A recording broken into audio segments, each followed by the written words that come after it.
नमस्कार, प्रणाम। हम बिट्टू बाबू। आज हम लोग आए हैं जो ज़मीन लिया गया है वह प्रसाद फिल्म्स से, जहाँ पे हम रहते हैं, तो ज़मीन देखने के लिए। तो आप लोग बने रहिए ब्लॉग में, आप लोगों को दिखाते हैं और उम्मीद करते हैं कि मतलब अच्छा लगेगा वीडियो, क्योंकि ये मेरा न्यू ब्लॉग है और न्यू ब्लॉग न्यू तरीक़ा से शूट करेंगे।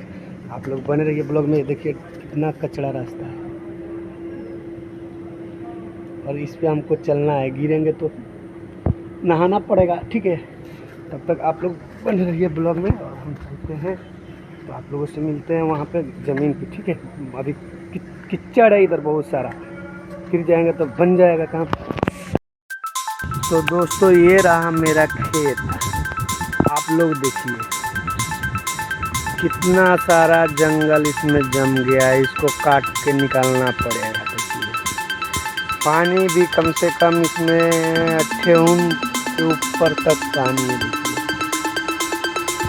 और इसको जो है बनवाने के लिए सोचा जा रहा है। आप लोग देखिए, मतलब मेरा नहीं है, मतलब मैं जहाँ काम करता हूँ मेरे वहाँ का है। इतना अच्छा व्यू तो अच्छा है, पर जंगल बन गया है। इधर आप लोग देख सकते हैं रोड पे कितना पानी लगा हुआ है।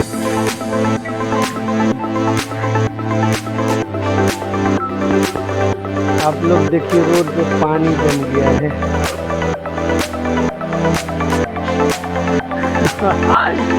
पानी जम गया रोड पे, इधर में भी जम गया है पानी।